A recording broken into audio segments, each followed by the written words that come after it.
Hey, welcome back to the Disney Plus 7-Day Challenge, and today we have One Day at Disney Shorts. This is kind of a spin-off of the main One Day at Disney documentary, which is a little over an hour long, but this is a series of, gosh, I don't know how many, this is a lot, it's a lot. 51 episodes, and they tend to range around 6, 7, 8 minutes or so. From what I can see here. Now, I chose only two just to start off because I'm going to watch the rest of these at some point. I love the behind the scenes, the personalities, the humanity behind what many people just see as a large corporation, which it is. It is a big corporation that exists to make money and also, yes, entertain. But there's also people behind it that it would not exist without, at least until AI takes all their jobs. But let's hope that does. We don't let that happen, please, please. So yeah, we have from some of the most unheard of jobs you can ever imagine to Bob Iger himself in an episode. But when I went through this list, there's such a different, strange selection of things that I never really expected. I figured it was going to be the parks, some people working in animation, people just working in just putting together some of the most esoteric bits of Disney culture. And it went beyond what I expected. The first episode, of course, is a good one. Eric Goldberg is featured in it. If you've seen Aladdin, if you know what the genie looks like, well, guess what? You know his work.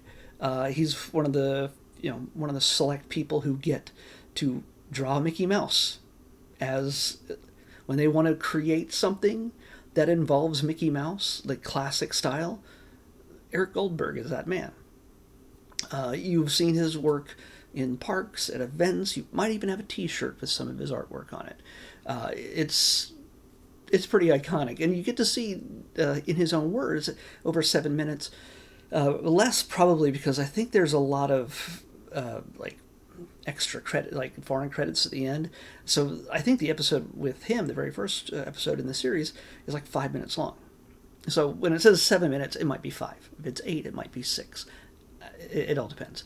But you get to see this guy who grew up loving animation, first seeing Dumbo as a kid, and talking about what it is to be inspired by and to create characters that we all love, and also be inspired by the works of others and what goes into his art in just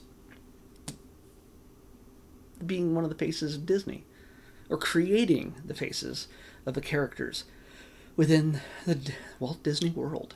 So yeah, that was the first one I watched. But then I got selective, and there was a number. So there's some with people who float subs for National Geographic. There's the cast of Modern Family.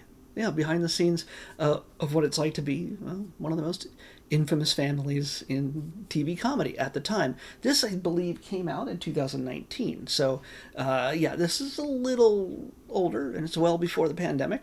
So, I, of course, scrolled through a few of them until I found one that I would obviously choose to watch. And I just said, okay, that'll be my second one.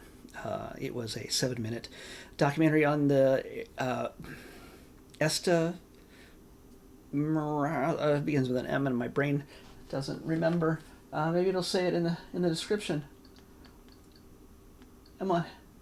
Oh yeah, there's the Bob Iger one. There's people behind the musical, Finding Nemo the musical, which I didn't know existed. Oh, Esta Meza, Lucasfilm Events. This is a guy who makes BB-8 roll around. And by the way, BB-8 is pretty much a creation. At least the way he was assembled was something designed by fans. There's a long story behind that, but it's working with Lucasfilm. They got hired by Lucasfilm to bring this droid character to life. But Esta is the man behind BB-8 that is rolling around at different events that people take pictures with, that strike up conversations with the droid that just beeps and boops. And so he talks about his experience of creating some of the displays that you might see at Comic-Con, or especially Star Wars Celebration, which I just came back from in Tokyo. At some point, I probably would have seen him in the crowd if I had watched this before I went. Yeah, and some of the other people who work on those, on the designs of, if you went to Comic-Con over the last few years, they would have in the Lucasfilm booth, the centerpiece of it is always costumes and props and things like that from the most recent film or TV series on Disney Plus. So yeah, it's, you get stuff from The Acolyte, you get stuff from Andor, you get stuff from Rise of Skywalker over the last few years, and The Mandalorian, of course. So maybe the theme might be stormtroopers, so they would have a row of stormtroopers. But one of the fun bits in this is to see the last celebration in 2019, before this was made, which took place in Chicago, and I was there, and always trying to find myself in the crowd. But I do not. I would have freeze-framed it right up here for you, so it's me. But no, they didn't capture me on camera because I don't dress up, so better chance of being on camera if you cosplay.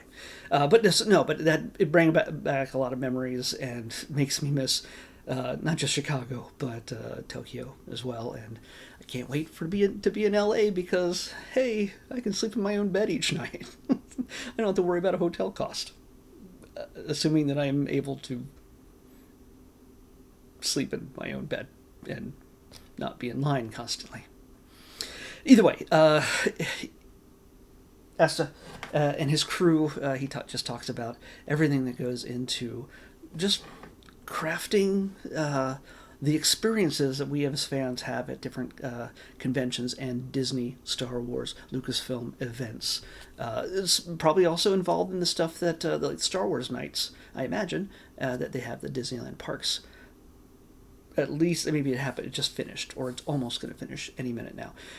But yeah, it's those things are just 2 out of 51 episodes that are worth checking out. So yeah, I highly recommend this. This is something that I personally want to see more of, even if it's just something like I don't even know anything about. But yeah, I want to burn through each one of these. So I'm gonna have to put it to the ad list and then forget about it for 2 years.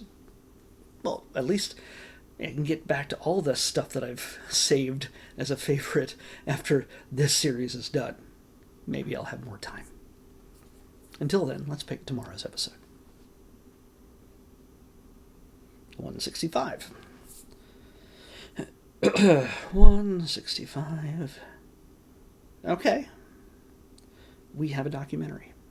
And it's something that I don't know if we normally would expect. I'm not sure what to expect from this documentary. I kind of know what it's about, but I'll be able to talk about it better after I watch it for tomorrow. This is The Mission. I think it talks about missionaries in certain countries and how that all goes down.